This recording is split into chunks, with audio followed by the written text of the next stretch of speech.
this is the first video that I've done on this channel in literally 10 years. So it's probably a good idea if I just explain the background to this channel. Some people who stumble across this channel, I doubt that any old subscribers will see this video, but some people will come across this channel and they'll look back and they'll see a history going back to 2008, to 2007, 8, and a little bit of 2009. So let me give a little bit of a background behind this channel.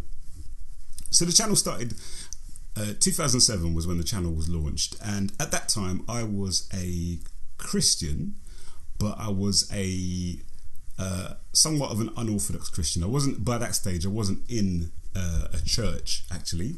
So I'd been in a church. I'd been converted a few years before. I believe it was 2003 or 4 thereabouts. And initially, I went into a normal kind of regular Pentecostal evangelical type church, and it was really good. I really enjoyed it. I had an awesome period of self-growth, self-development. Got to know some brilliant people who I still know to this day, great friends of mine.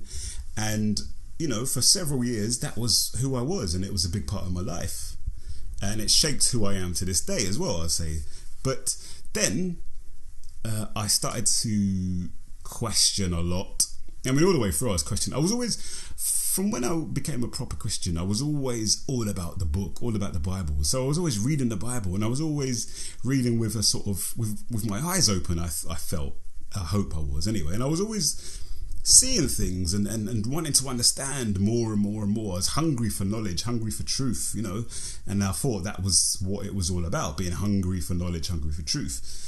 I found though, I mean, no disrespect to the people who I was at church with, but I found that whereas I started to ask questions about some of the practices in church, so some of the practices, for example, with the whole tithing thing and the emphasis on money and the emphasis on miracles and healing and a lot of these kinds of things, I didn't really see that reflected in the Bible so much. And I used to ask questions about it, and a lot of people didn't want to know about these questions. But I would say, to be fair, is that a lot of people did want to know about these questions because they were having the same questions. They had the same questions as well. Over time, to kind of try and cut this long story short, because if I go on in this detail, we'll be here forever. But over time, I basically withdrew from the mainstream congregation. I started taking part in smaller cell groups where there was more freedom of discussion, and we kind of went on a journey together. You know, we knew that in the big main church, these kind of things that we were talking about couldn't really be talked about, but we kind of knew that we would have that safe place, safe haven, to be able to talk about things, pray about things, learn things, and grow together.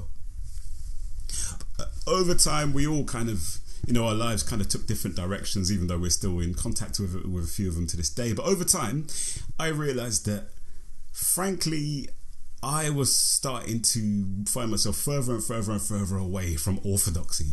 So I first of all, I started to question the Trinity.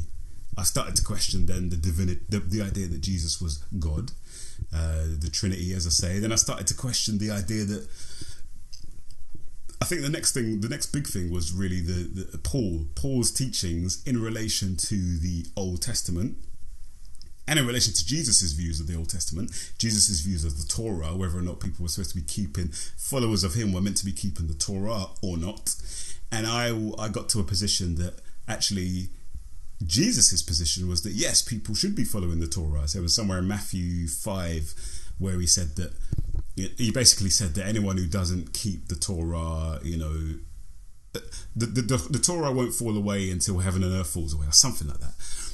And so I started to become a sort of Torah-keeping follower of Jesus, and I rejected the teachings of Paul, as well as the Trinity and the divinity of Jesus and so forth. So by that stage, I was already a heretic, which is why I didn't have a church to go to, or an apostate, I should say.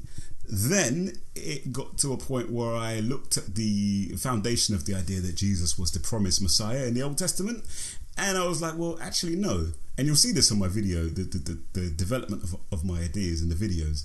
I started to realize that no, the prophecies about the Messiah in the Old Testament weren't, as far as I could tell, fulfilled by Jesus, unless you take a sort of spiritualized interpretation of those prophecies. And the prophecies in the New Testament that are put forward to say, oh, Jesus fulfilled these prophecies, half of them weren't even prophecies, or they were in my opinion, misinterpreted or mispresented by the writers of the New Testament. Again, using a kind of spiritualizing technique to sort of make out that Jesus had fulfilled these prophecies. So I was like, okay, well, fine. Those scriptures came earlier. The Old Testament, the Tanakh, the Hebrew scriptures, Torah came earlier. So if something else comes later that contradicts it, then you reject the something later. So I eventually just rejected the New Testament.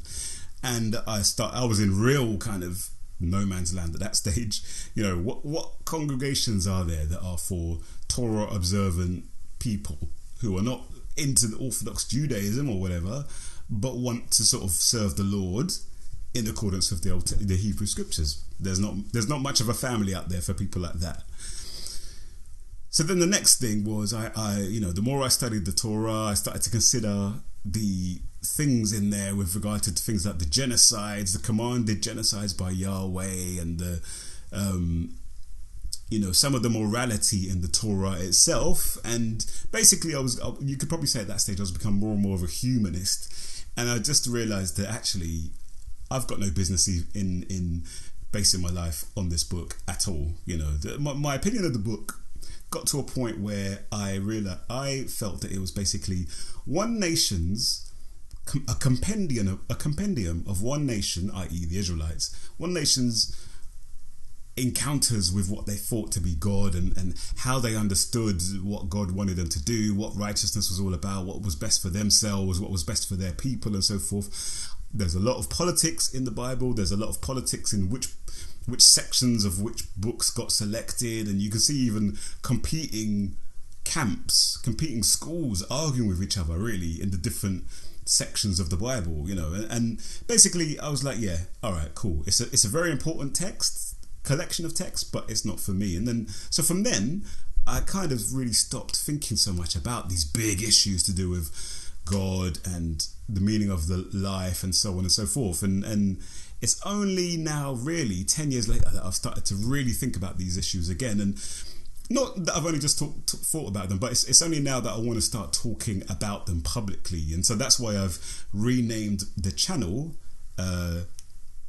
From before, it was called Torahrevival, and it was called Torahrevival because the idea was that I was trying to get people to start keeping the Torah again, basically. But obviously I can't keep using that title because that will be, a horrific misrepresentation of what I'm all about. So it's now called AfricanAgnostic because that's what I am. I'm an African and I'm an agnostic, and I'm not a sort of strident agnostic or anything like that. I'm not massively anti any particular religion, but my angle, my approach, my feeling really is this: that there is much value in being part of a religious community, whether it's a Christian one, a Muslim one, a Jewish one, or whichever one, Hindu, Buddhist, and so on.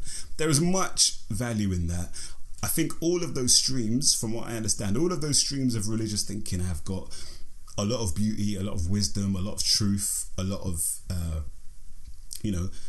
there's a lot in there that is true, because I do believe that there is a God. I still believe that God exists. I believe in God. I believe you might call it irrational or whatever, but I do believe that there is a higher something other than us, and there's a higher purpose, and I think that higher purpose is probably personified, and I think the general idea of there being a God is probably about right.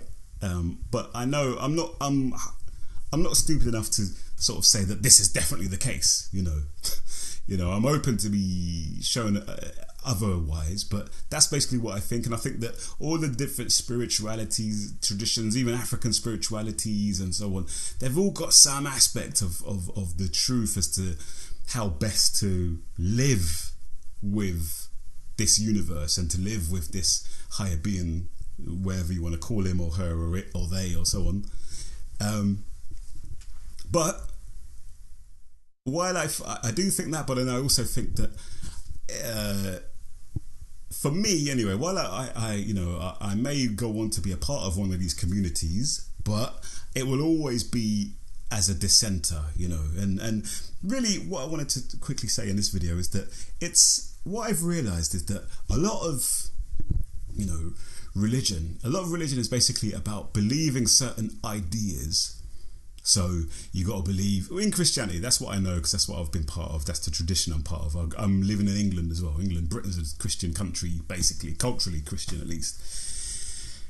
And to be a Christian, Orthodox Christian, is what? You have to believe in the Trinity. You have to believe that Jesus died for your sins and was resurrected. You have to believe in Jesus being God. You have to believe in the virgin birth. You have to believe that he's going to come back, that he went to heaven, he's going to come back, and that there's going to be a judgment of all. It's all these kind of basically abstract concepts that you have to believe in that can't be proven objectively, but you just have to believe them.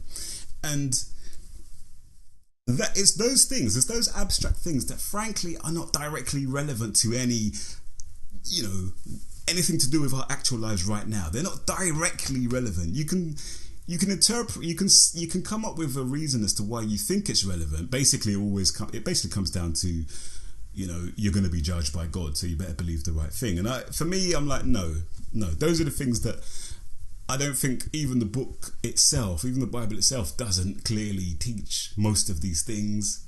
And even having said that, I don't know.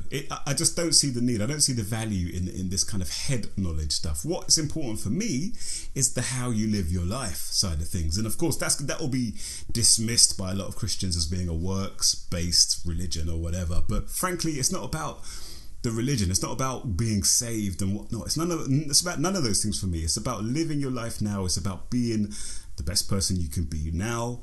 It's about, and that involves humility and respecting others and respecting God and so